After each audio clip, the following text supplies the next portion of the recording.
आज का रात्रि क्लास है 28 मार्च 1967 का।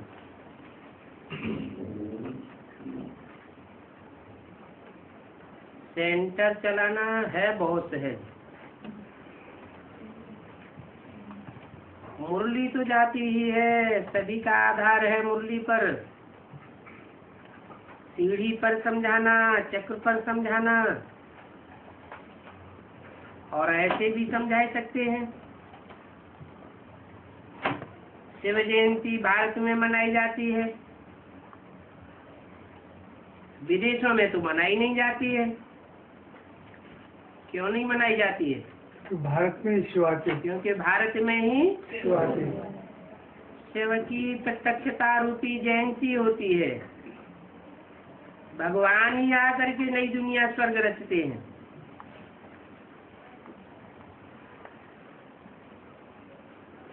स्वर्ग के यह मालिक थे, वो मालिक अभी कहाँ गए? 84 जन्म तो ले नहीं पड़े, अभी भगवान फिर से आए हैं, राजयोग सिखा रहे हैं। वो निराकार बाप ऊंच से ऊंच है जो राजयोग सिखा रहे हैं। ज्ञान का सागर भी है, और वो ज्ञान सागर बैठ पढ़ाते हैं। समझो कि मुरली कब नहीं मिलती है तो ऐसे भी बैठ करके समझा सकते हैं।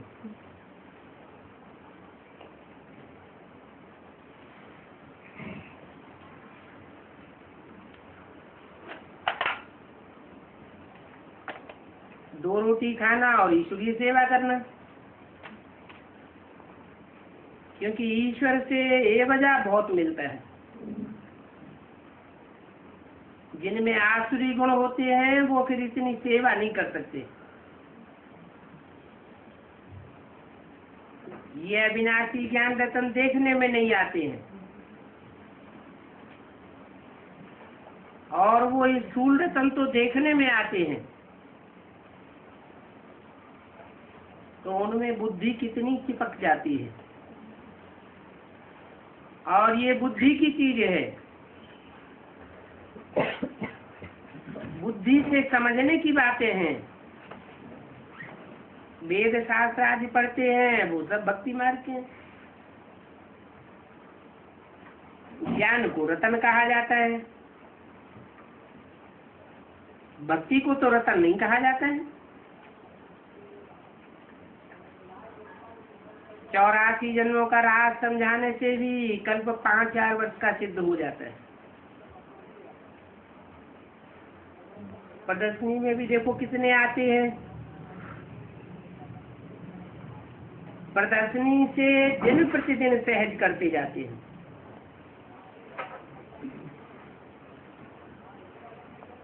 गीता का भगवान कृष्ण देवता या शिव परमात्मा? शिव परमात्मा कौन सी गीता का भगवान? और कृष्ण कौन सी गीता का भगवान? कृष्ण की गीता से नरक बन जाता है, और शिव शंकर भोलेनाथ की गीता से स्वर्ग बन जाता है।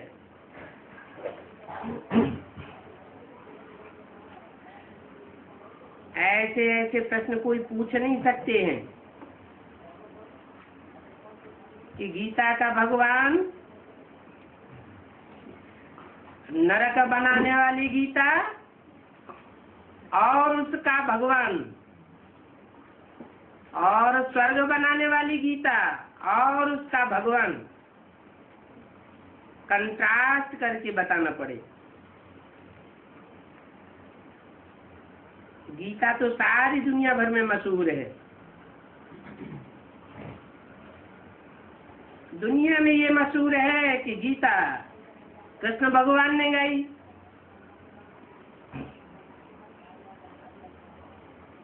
कितने साल हो गए ये बात चलते चलते?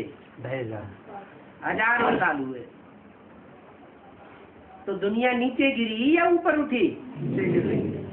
कृष्ण की गीता पढ़ते पढ़ते दुनिया रसातल में चली गई। अभी एक ही जन्म में शिव भगवान आकर के जो गीता सुनाते हैं, जिस गीता पर कृष्ण भगवान की छाप है, वो गीता नरकवासी बनाती, और जिस गीता के दिल पर शंकर भगवान शिव शंकर भोलेनाथ की छाप है, वो गीता स्वर्गवासी बनाती। कृष्ण की गीता सारी दुनिया में मशहूर, फिर वो नरकवासी बनाती। शिव भगवान की गीता को कोई नहीं जानते।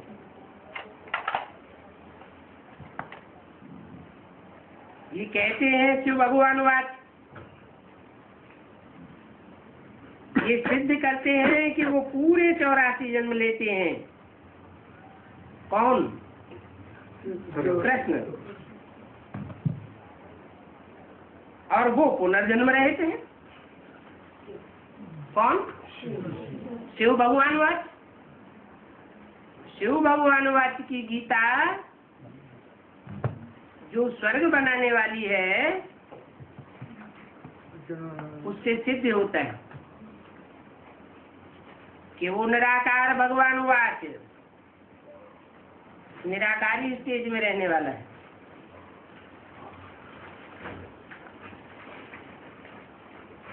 इसलिए सब धर्म वाले उस निराकार को मान सकते हैं, क्योंकि जो भी धर्म पिताएं आए हैं वो सब निराकारी स्टेज वाले आए। कृष्ण भगवान वाच लिख देने से निराकार साबित नहीं होता है। ब्राह्मणों की संगम युग दुनिया में शूटिंग होती है। कृष्ण उर्फ दादा लेखराज का एक भी ऐसा चित्र नहीं है जो निराकारी स्टेज वाला हो। उससे साबित होता है कि वो बाप नहीं है, बाप निराकार बीज होता है। कृष्ण तो बच्चा है। राम बाप को कहा जाता है। वो निराकार राम साकार राम में प्रवेश करता है, निराकारी स्टेज धारण करता है, तब पुनर्जन्म रहित कहा जाता है। जन्म मरण के चक्र से न्यारा, जन्म तो है लेकिन दिव्य जन्म है। जज करेंगे तो समझेंगे कि गीता झूठी होने के कारण ही सब शास्त्र झूठे हो गए। झूठी गीता अर्थात खंडित गीता। इस समय कृष्ण भगवान वाच की गीता सारी ही खंडित की हुई है।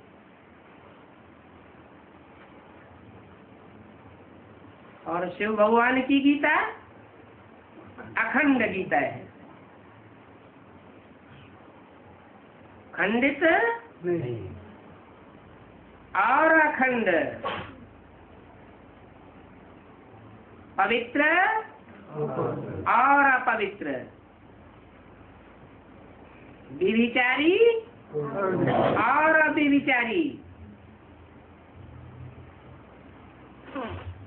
विभिचारी को कहेंगे झूठी, अविभिचारी को कहेंगे सच्ची।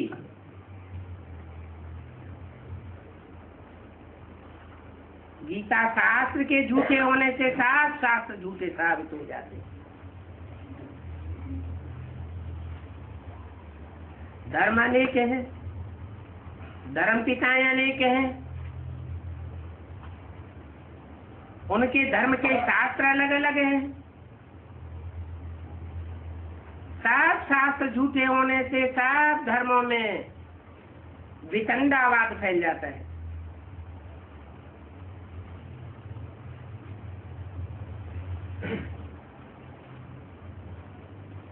लड़ाई आज भी महाभारत वाली सब सिद्ध हो जाती है। ओम शांति। अगला रात्रि क्लास है 29 मार्च सन 1967। अभी ये दुनिया बिल्कुल डर्टी हो गई है। क्यों क्यों डर्टी हो गई है? क्योंकि गीता माता ही झूठी हो गई है, इसलिए दुनिया ही झूठी हो गई, डर्टी हो गई। अभी बाप की श्रीमत मिलती है कि अपन को आत्मा समझो तो खुशी का पहाड़ा चढ़ जाएगा। ये माया है बहुत कड़ी, समझते हुए भी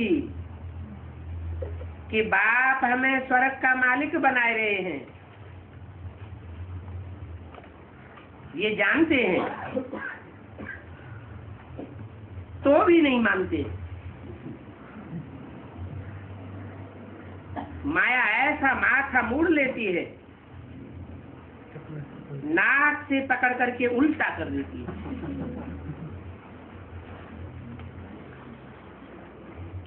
उल्टे से सीधे होते ही नहीं,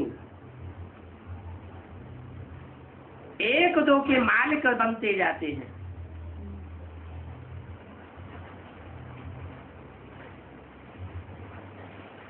जो असली मालिक है उनका भी नहीं मानते। ऐसे एक दो को डाउन करते रहते हैं। ये डाउन करने वाले एक दो नहीं है, बहुत होते हैं। बाबा तो अनुभवी है ना, बाबा के पास समाचार बहुत वंडरफुल आते हैं।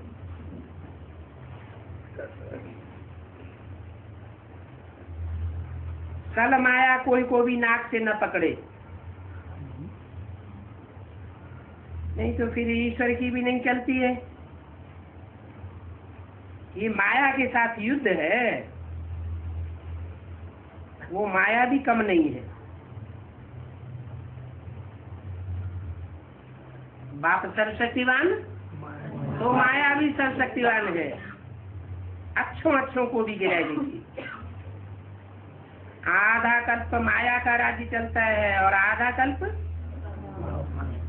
ईश्वरीय राज्य चलता है।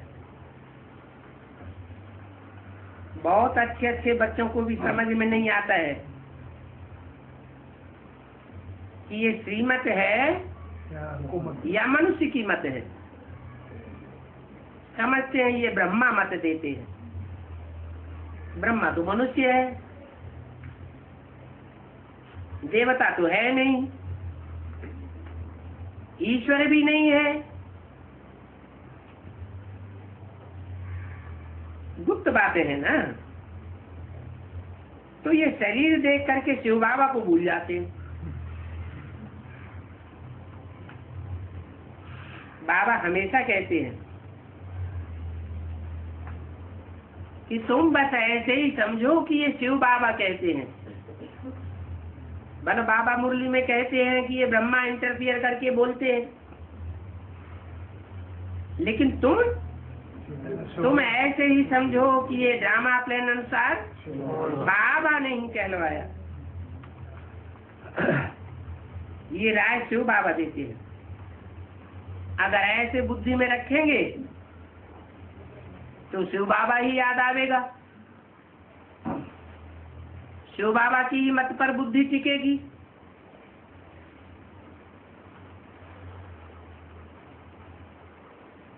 फिर भी अगर नहीं चलते हैं तो गोया नास्तिक है। बाप कहते हैं मैं इनमें हूं तो मेरी ही सुनो, इनमें हूं। राम और कृष्ण की आत्माओं में ही मैं हूं, इसलिए मेरी बात सुनो। इसे समझने में बड़ी बुद्धि चाहिए। ये बहुत भारी मंजिल है।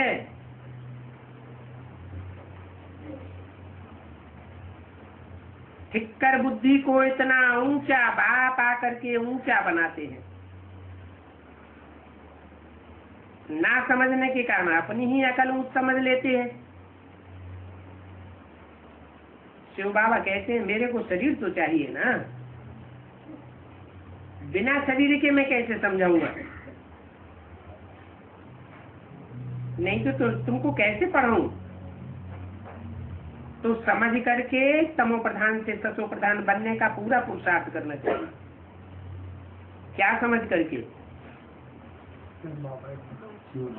ये बाप साकार तन के द्वारा श्रीमत देते हैं। एम ऑब्जेक्ट का साक्षात्कार 1 सेकंड में कराई देते हैं। अपन को लायक बना करके फिर दूसरों को भी बनाना है। बाबा बार बार कहते हैं जे ही अभिमानी बनो। इस बात में बहुत बहुत मेहनत है।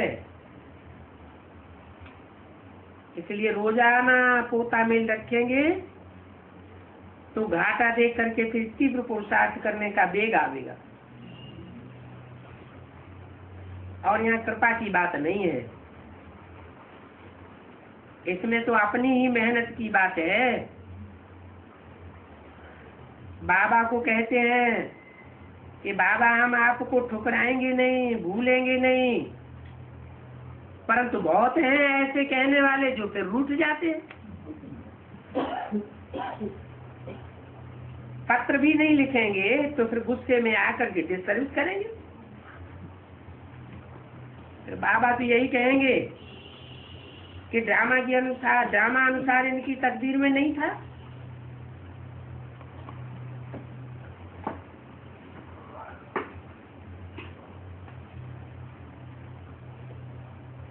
समझ रखनी है कि मुझे बाप का बन करके मनसा वाचा कर्मणा सर्विस करनी है। ये कितने मजे की नॉलेज है। दुनिया भर में कोई भी सुदर्शन चक्रधारी नहीं बन सकते। उन्होंने तो कृष्ण को और विष्णु को चक्कर दे दिया है।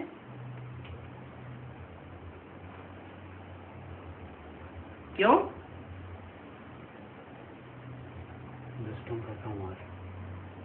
दुष्टों का संहार करने के लिए। कृष्ण क्या चक्कर चलाता है? सुदर्शन चक्र घुमाता है? नहीं। तो जब घुमाता ही नहीं तो दुष्टों का संहार कैसे करेगा? विष्णु को चक्र दे दिया है और विष्णु तो संपूर्ण देवता। उनको स्वचिंतन करने की क्या दरकार? स्वदर्शन चक्र घुमाने की उनको क्या दरकार? तो किसको देना चाहिए? ब्राह्मणों को देना चाहिए। परंतु ब्राह्मणों को भी सुदर्शन चक्र अभी दे नहीं सकते। क्यों नहीं दे सकते? आज ये कल मर जाते हैं। क्योंकि आज चक्र घुमाते हैं, कल मर जाते हैं। सुदर्शन चक्र ऐसा चलाते हैं कि उन्हीं का गला काट देता है।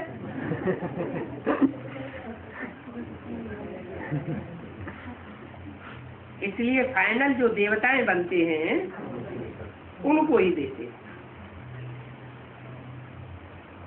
तुम्हारी बुद्धि में ये सुदर्शन चक्र फिरता रहता है,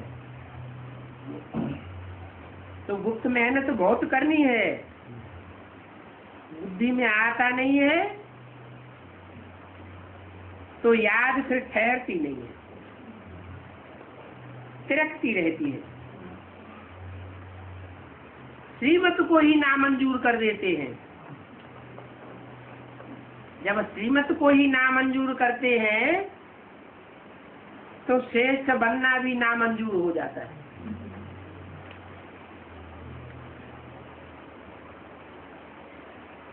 अगला रात्रि क्लास है। 30 मार्च 1967 का। भारत ही प्राचीन था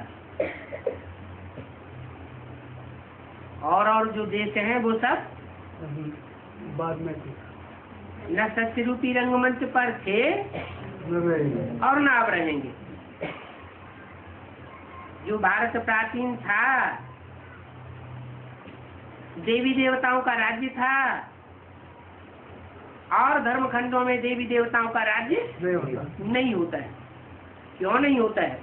भारत में क्योंकि भगवान और धर्मखंडों में नहीं आते हैं। क्यों नहीं आते हैं? पवित्रता नहीं है। क्योंकि और धर्मखंड सब खंडित होने वाले हैं। अखंड सिर्फ भारत ही होता है। 5000 वर्ष का जो चक्र है वो सिर्फ भारत में ही घूमता है और धर्मखंडों में नहीं घूमता है। क्यों नहीं घूमता? खंडित है, क्योंकि भारत अखंड है। अखंड गीता से भारत में स्वर्ग की स्थापना होती है और खंडित गीता से भारत में नरक की स्थापना होती है। अभी तो कितने तमो प्रधान बन गए। कितना भी समझाओ उनकी बुद्धि में बैठता नहीं है।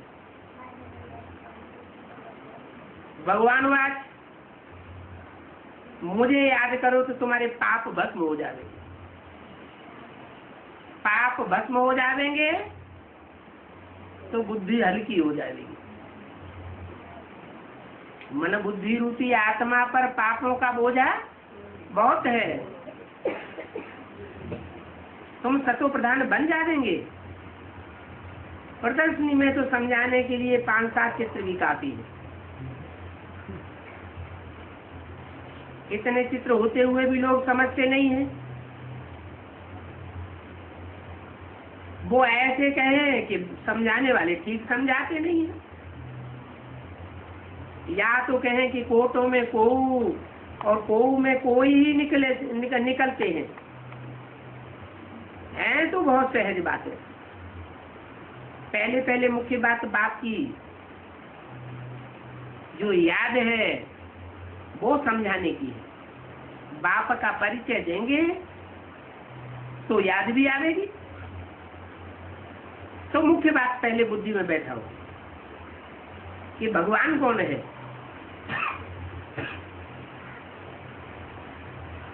बाप के सिवाय कोई दूसरी बातें अगर पहले सुनाते हैं तो मुफ्त में बैठ टिक टिक करते रहते हैं।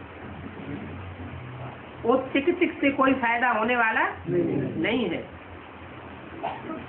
पहले पूछना चाहिए कि ये बताओ कि भगवान कौन है।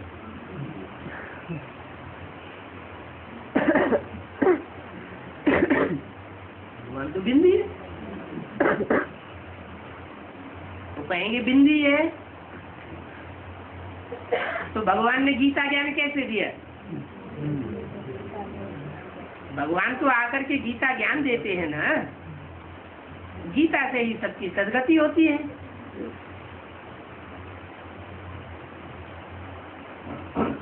तो ज्ञान देने के लिए मुख चाहिए ना। तथाकथित ब्राह्मण तो कहेंगे कि वो बिंदी बाप आकर के ब्रह्मा के तन में गीता ज्ञान देते हैं। अच्छा, जिसके तन में आते हैं, जिस तन का आधार लेते हैं गीता ज्ञान देने के लिए, उसकी सदगति हुई क्या? नहीं। उसी की सदगति नहीं हुई तो उसके फॉलोअर्स की सदगति कैसे हो जाएगी? ब्रह्मा के द्वारा जो गीता सुनाई गई उस गीता से कोई सदगति हुई क्या? और ही दुर्गति में पड़े हुए हैं। बुद्धि भी दुर्गति को पाई हुई है। इतनी बुद्धि दुर्गति को पाई हुई है कि कोई सच्ची बात सुनावे तो सुनने के लिए भी तैयार नहीं।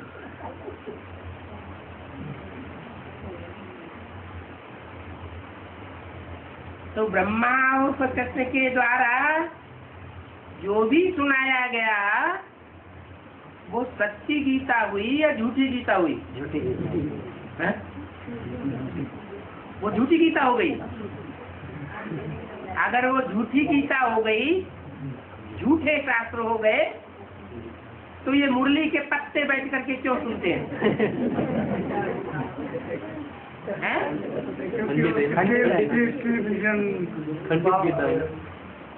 बाप कहते हैं कि मैं आकर के इन वेद शास्त्रों का सार सुनाता हूँ। मुरली में भी इशारा दिया ब्रह्मा के द्वारा। इस गीता को गीता ज्ञान अमृत नहीं कहेंगे।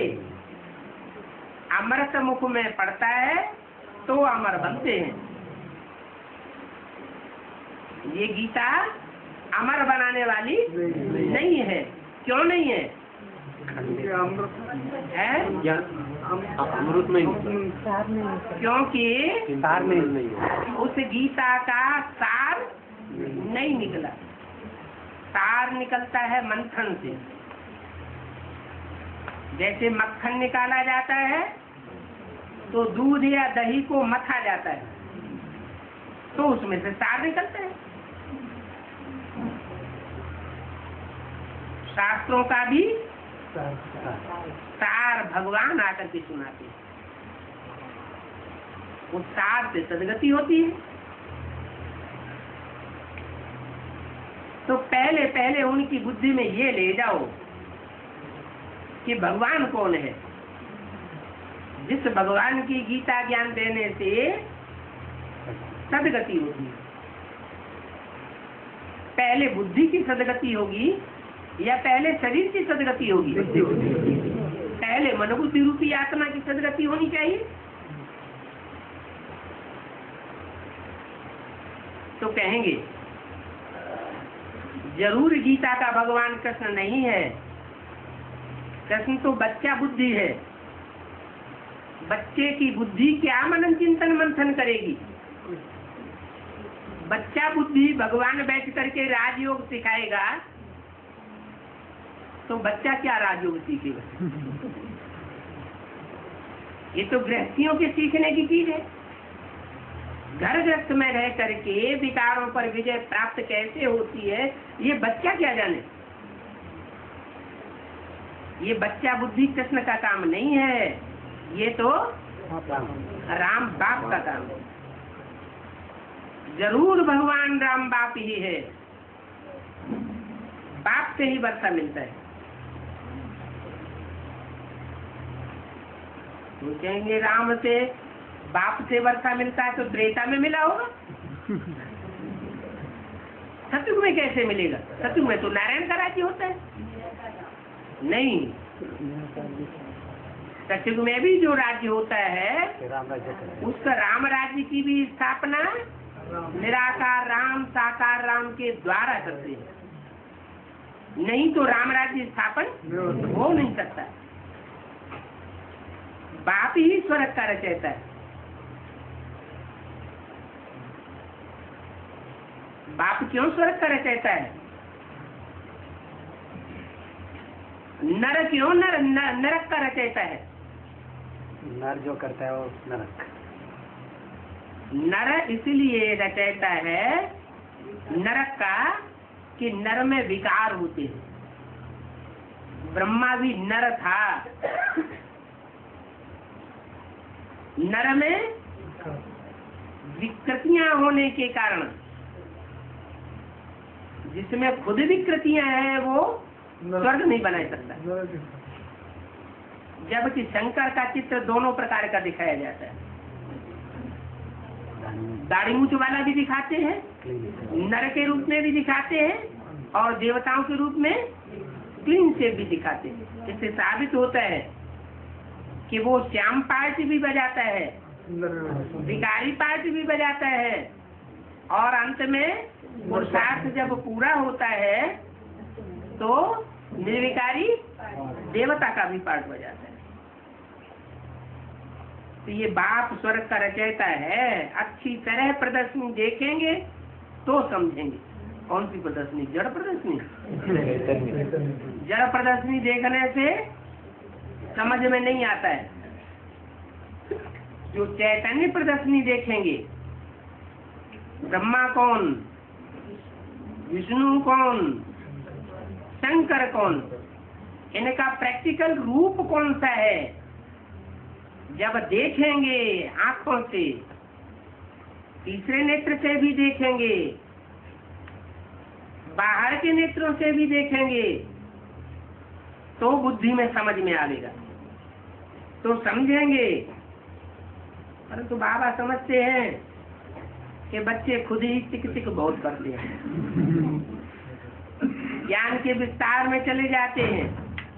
पहले पहले बच्चों को बाप का परिचय देना चाहिए और कोई बात नहीं।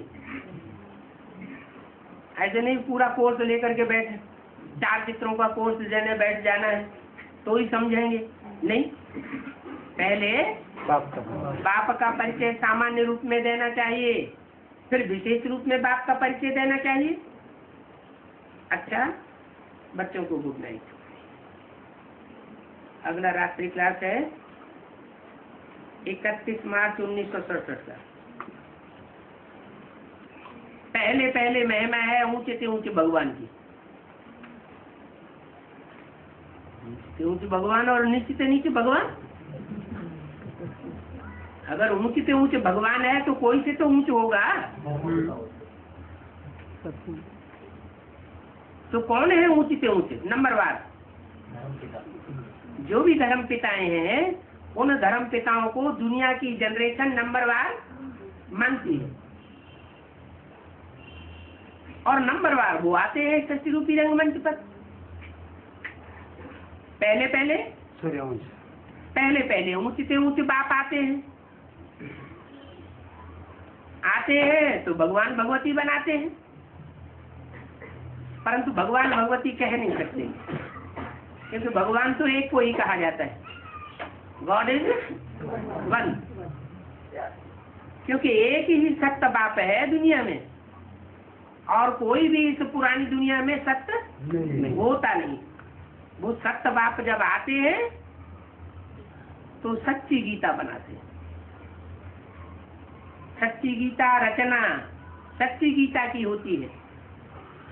सच्ची गीता से सत्सयुग, और झूठी गीता से कलयुग। कलह कलेश की दुनिया बनती है। अभी सब शूटिंग पीरियड में देखते जाएंगे क्या कि शूटिंग पीरियड में ब्राह्मणों की दुनिया के अंदर ही कैसे झूठी गीता से नरक बनता है और कैसे सच्ची गीता से स्वर्ग बनता है।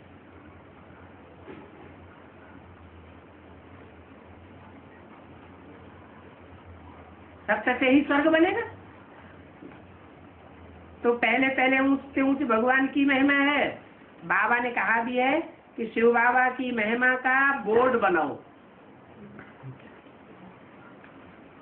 चार्ट में उस बोर्ड पर सारी महिमा लिखो, उसमें पूरी महिमा दिखानी चाहिए। कौन सा बोर्ड है? 32 किरणों वाला जो चित्र है वो बनाया है। अरे अब वो महिमा जो दिखाई है उसमें चित्र किसका दे दिया है? बिंदी का। अब बिंदी की महिमा होती है क्या? बिंदी की महिमा, बिंदी की ग्लानी, इसका तो कोई मतलब ही नहीं। न बिंदी की महिमा होती, न बिंदी की ग्लानी होती। जब निराकार आत्मा ज्योति बिंदु साकार रूप धारण करती है तो उसकी ग्लानि भी होती है और उसकी महिमा भी होती है।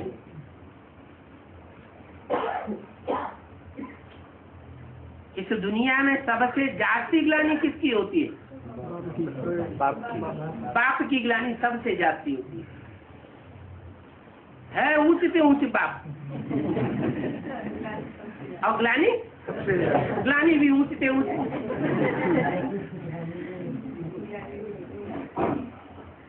ये कैसी बात हो गई? ऊंच से ऊंच बाप है तो उसकी ऊंच से ऊंच महिमा होनी चाहिए, ग्लानि क्यों हो जाती है? पतित बुद्धि वाले क्योंकि पतित दुनिया में सब पतित हैं, एक भी पावन नहीं। एक ही सत्यनारायण की कथा गाई जाती है, सत्य लक्ष्मी की भी कथा नहीं गाई जाती। इसका मतलब एक ही सत्य है। इसका मतलब लक्ष्मी भी उस स्वरूप को नहीं पहचान पाती। तो दुनिया में सब झूठ है, जैसे झूठों का बाजार लगा हुआ हो, झूठे हीरे हर दुकान में। और एक कोई छोटा सा दुकानदार छोटी सी दुकानिया लेके सच्चे हीरे सारे लेकर के बैठ जाए तो सारे लोग क्या समझेंगे? इससे भी झूठे हीरे हैं, इमिटेशन होगा। अगर वो एडवर्टाइजमेंट भी करे तो और ही हंसी उड़ाएंगे। और यहाँ तो ऊंच से ऊंच बाप आता ही है साधारण तन में। दुकान कैसी है? साधारण तन में आता है, तो मूढ़मती लोग पहचान ही नहीं सकते। तो तुम बच्चों को तो कम से कम बोर्ड बनाना चाहिए और उसमें पूरी महिमा लिखनी चाहिए कि वो ज्ञान का सागर है। सागर है तो देगा तभी ज्ञान का सागर होगा, या देगा ही नहीं तो ज्ञान का सागर होगा। तो बिंदी कैसे देगी? बोले तो बिंदी का चित्र दिखाई दिया, बिंदी से तो दिया नहीं जाएगा। फिर कहेंगे नहीं है तो बिंदी, लेकिन ब्रह्मा के तन में आता है। अगर ब्रह्मा के तन में आता है ज्ञान का सागर, तो जितने भी पॉइंट्स हैं, जो भी बोलता है, उन सबका खुद अर्थ भी तो समझता होगा। जैसे मुरली में विनाश की घोषणा की गई, 66 में आने वाले 10 वर्षों में भारत से भ्रष्टाचार विकारों का अंत होने वाला है और दुनिया का विनाश होने वाला है। तो इस घोषणा को समझा सके नहीं, क्यों समझा ना सके? बेबुद्धि। अखबारों में निकाल दिया, राष्ट्रपति को मेमोरेंडम दिलवाई दिया, तो समझे तभी तो। सही कहा हुआ। 76 के लिए घोषणा की गई कि पुरानी दुनिया का विनाश होगा, नई दुनिया की स्थापना होगी, तो समझ लिया कि बाहर की दुनिया की होगी। अब बाहर की दुनिया की तो बात ही नहीं।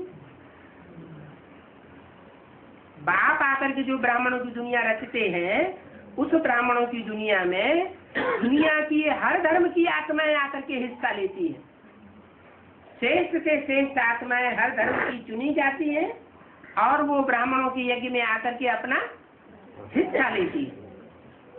तो जो दूसरे दूसरे धर्मों में कन्वर्ट होने वाले थे, वो जब यज्ञ में आ गए तो पहले पहले कौन समझेंगे? पहले वो समझेंगे जो कभी कन्वर्ट न हुए हों, और बाद में वो समझेंगे जो कन्वर्ट हो, जो शुरुआत से ही कन्वर्ट होना शुरू कर दिया। जो द्वापर युग से ही दूसरे दूसरे धर्मों में कन्वर्ट होते गए।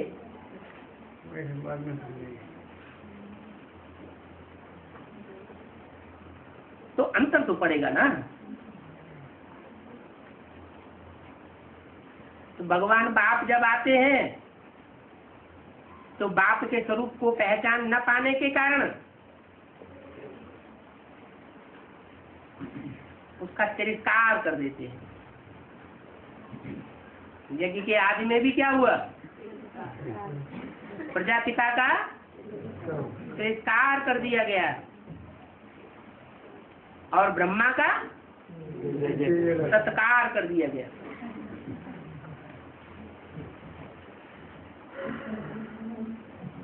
झूठ की दुनिया में झूठों की ही मान्यता होती है।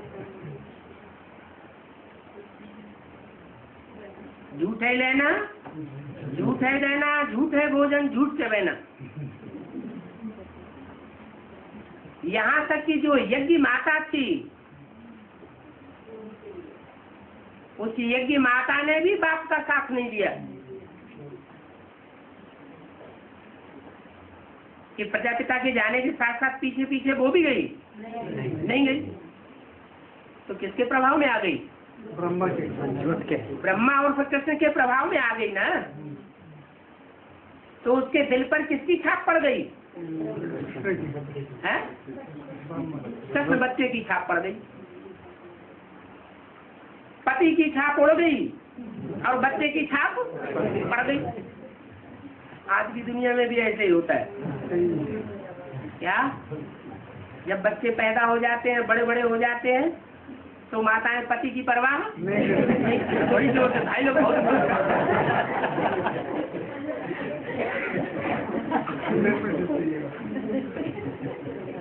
माना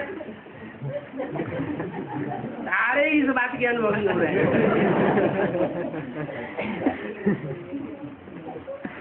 बच्चे की बहुत मान्यता हो जाती है। तो सारी माताएं किसको फॉलो कर रही है? हैं? जगत माता को फॉलो कर रही है। जगदम्बा किसकी अम्बा? देवताओं की अम्बा या देवताओं असुरों दोनों की अम्बा? दोनों की अम्बा। देवताओं को भी गोद में लेती है और असुरों को भी गोद में लेती है। देवताओं का भी पोषण करती है, असुरों का भी पोषण करती है, लेकिन संख्या किसकी ज्यादा होती है? असुरों की संख्या जास्ती होती है और देवताओं की संख्या मुट्ठ भर होती है। तो किसका ज्यादा प्रभाव पड़ेगा? असुरों का प्रभाव जास्ती पड़ जाता है, तो उनके अधीन होना पड़ता है। तो बताया कि जो ऊंच से ऊंच भगवान है उसकी महिमा करनी चाहिए, दिखानी चाहिए बोर्ड में। तुम बच्चों को सारी समझानी किसी बात की मिलती है। 84 जन्म भारतवासी लेते हैं। क्या आज से अंत तक भारत में जन्म लेते हैं, वो है पूरे 84 जन्म लेने वाले। और विदेशों में जन्म लेते हैं पूरे जन्म हैं? 84 जन्म तो 84 जन्म नहीं लेते। क्यों? पुरुषार्थ नहीं करते। उनको निश्चय अनिश्चय का ज्यादा चक्र क्यों चलता है? निश्चय रूपी जन्म और अनिश्चय रूपी मृत्यु उनका कम क्यों होता, ज्यादा क्यों होता है?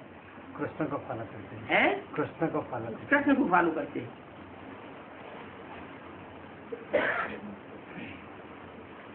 हर एक धर्म वाले अपने अपने धर्म की महिमा करते हैं, लेकिन जो हिंदू कहलाते हैं उनको अपने धर्म का पता ही नहीं है, अपने धर्म पिता का पता नहीं है। अपने धर्म की माता का भी पता तो है, गीता माता है, लेकिन उसमें पिता का नाम किसका डाल दिया? कृष्ण का नाम डाल दिया।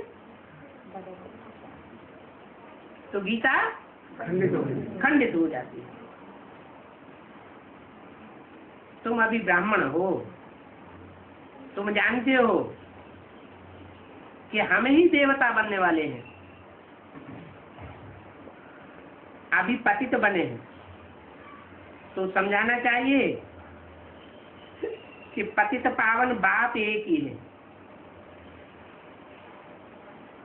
क्या? पतितपान बाप सारी दुनिया पतितों की है और पतित बनाने वाले अनेक हैं, लेकिन पतितों को पावन बनाने वाला एक है। उस बाप को ही याद करना चाहिए, उस बाप को। ब्रह्मा के तन से बोल रहे हैं, नहीं तो ब्रह्मा को याद नहीं करना चाहिए, उस बाप को याद करना चाहिए।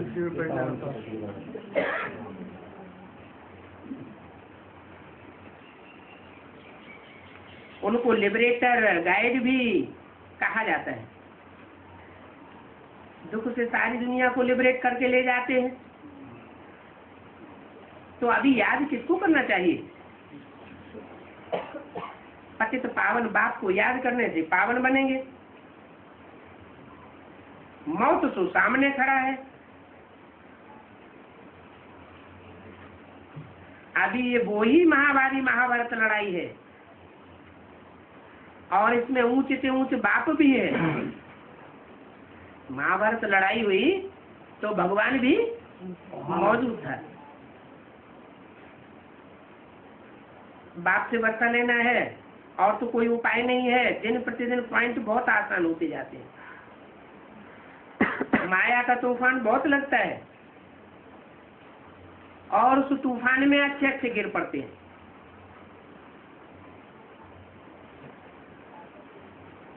मूल है काम। देह अभिमान से अनेक प्रकार की गंध निकलती है। पहला नंबर है देह अभिमान की बीमारी। देह अभिमान छोड़े तो सब बीमारियां निकल जाती हैं।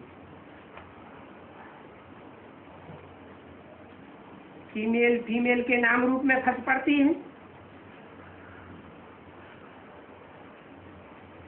अरे आपस में ही थोड़े आशुक माशुक बन रहे हैं। ये सब देह अभिमान की डर्टी बीमारी है। देही अभिमानी बनने से प्योर हो जाते हैं।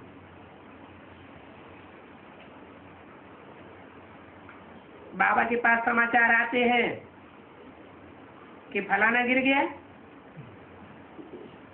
बहुत बच्चे होंगे तो बहुतों के रोज समाचार आवेंगे कि बाबा ये गिर गया। कोई की देह में फंस मरते हैं तो बाप की याद आना बंद हो जाती है। बाप से प्यार सिमट पड़ता है। फिर सेवा में मन नहीं लगता, मुरली सुनने में भी मन नहीं लगता। कहेंगे बाबा ये गिर गया, ये मर गया, इतने फेल हो गए। कब की बात बताई? नहीं, आज में भी थोड़े बच्चे थे, फिर बाद में बहुत बच्चे हो गए। ब्रह्मा भी बचड़े वाला था ना। और एडवांस में भी पहले थोड़े बच्चे होते हैं, फिर बाद में बहुत बच्चे हो जाते हैं। तो बोला बहुत बच्चे होंगे तो बहुतों के रोज समाचार आते रहेंगे। किसके पास? बाबा के पास समाचार आते रहेंगे कि बाबा ये गिर गया, ये मर गया। इतने इतने फेल होते गए। देही अभिमानी बनेंगे तो इतना नहीं गिरेंगे। बॉम्बे में निर्मला डॉक्टर के सेंटर पर कुमारियों को अच्छी ट्रेनिंग मिल सकती है।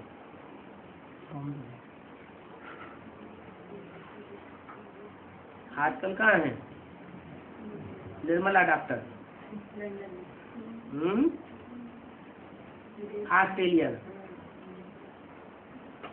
कौन मला? निर्मला, जिसमें कोई मैल माटी नहीं है।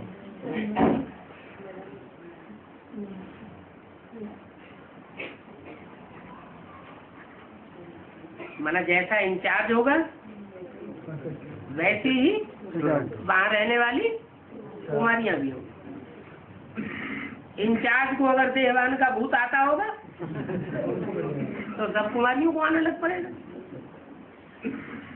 तो मिसाल दिया, बॉम्बे में निर्मला डॉक्टर के सेंटर पर कुमारियों की अच्छी ट्रेनिंग मिल सकती है। कोई होगी निर्मला जिसमें कोई मैल माटी किसी जन्म का न गिरा हो, वो कौन है? जिसके तन में कोई भी प्रकार का व्यभिचार का मैल माटी नहीं गिरता कोई जन्म में, एक तो जरूर होगा। इतनी बड़ी दुनिया है तो उसमें हर तरह के सैंपल होने चाहिए ना। एक अगर सत्य नहीं होगा तो ये दुनिया टिकेगी भी नहीं, टिकेगी भी नहीं। तो निर्मला डॉक्टर को बुलाना पड़े। 2008 कुमारियों को अच्छी ट्रेनिंग मिल सकती है। एक टीचर अच्छी हो तो फिर उनको सिखाती रहे। आकार अच्छे देख करके कुमारियों को लेना होता है। क्या वो मिलिट्री होती है तो भर्ती करते समय क्या करते हैं? कद को देखते हैं? कद को देखते सिर्फ कद को थोड़ी देखते हैं, हाइट है सब, हाइट योग्यता सारा ही चेकिंग करते हैं। फिट होता है तो उसको भर्ती करते हैं। तो आकार अच्छे देख करके कुमारियों को लेना है। आजकल तो गरीब लोग कुमारियों को झट दे देंगे।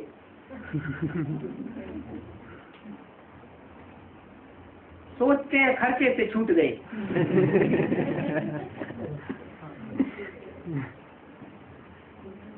परंतु ऐसों को भी नहीं लेना है कि जो माथा खा लेवे, बाद में तंग कर देवे। बाबा के हुक्म के बिना कोई भी बच्ची को लेना नहीं है।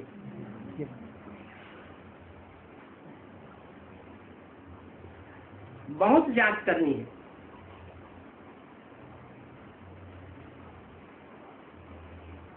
शुरू की बातें तो और ही थी। शुरुआत में तो एक साथ बहुत आ गए।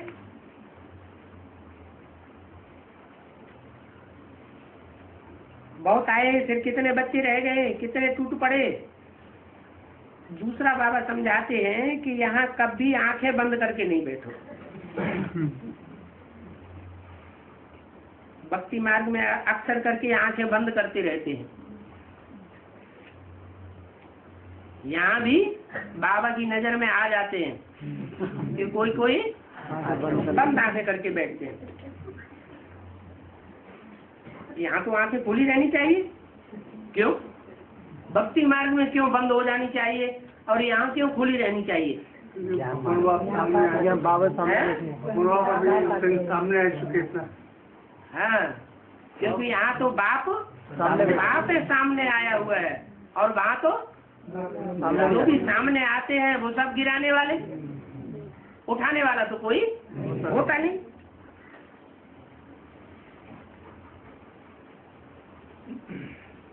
तुमको तो शेरों मुआफिक रहना है। आंखें खोल करके बैठो,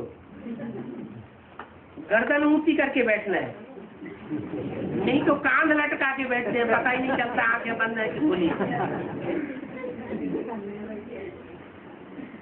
गर्दन नीची करके बैठने से कुबड़े हो जाएंगे। माना बैकबोन बाप दादा टूट जाएगा। बाप कहते हैं मैं अभी आकर के इनके बाजू में बैठता हूँ। किनके? इनके माने दो हैं, राम और कृष्ण के बाजू में बैठता हूँ।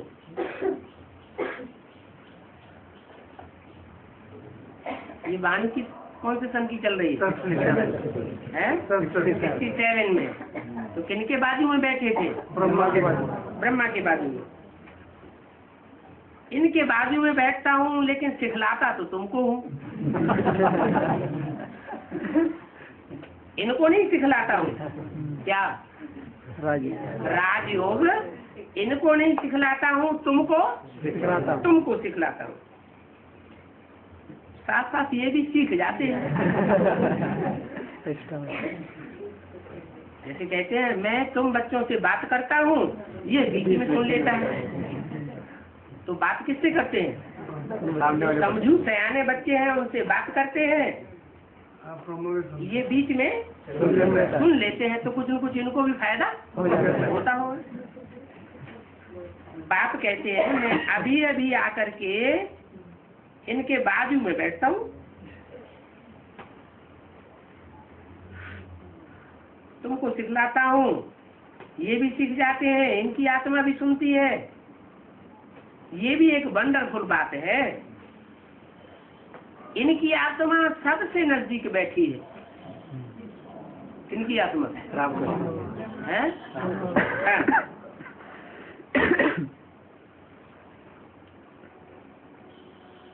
इसलिए ये जल्दी सुन लेते हैं। सुन लेते हैं, जल्दी समझ नहीं पाते। मैंने बोला और इन्होंने सुना। तुम भी सुनते हो, अंतर क्या है? हम समझते हैं। तुम सुनते भी हो और समझते भी हो। फिर हर एक की धारणा अपनी अपनी है। कोई सुनने में ही मस्त हो जाते हैं और कोई सुनने के साथ साथ समझ भी लेते हैं। एक चित्र से कोई समझा नहीं सकते हैं। ये अपना विचार सागर मंथन कर बतावेंगे।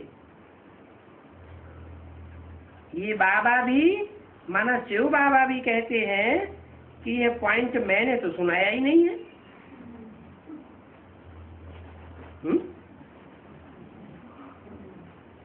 तो किसने सुनाया?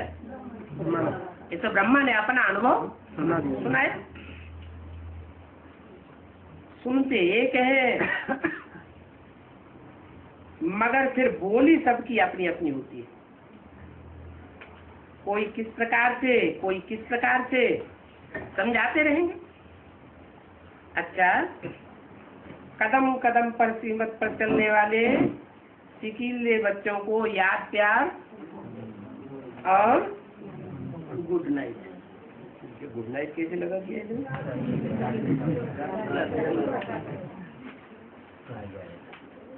रात की क्लास बहुत हो गए।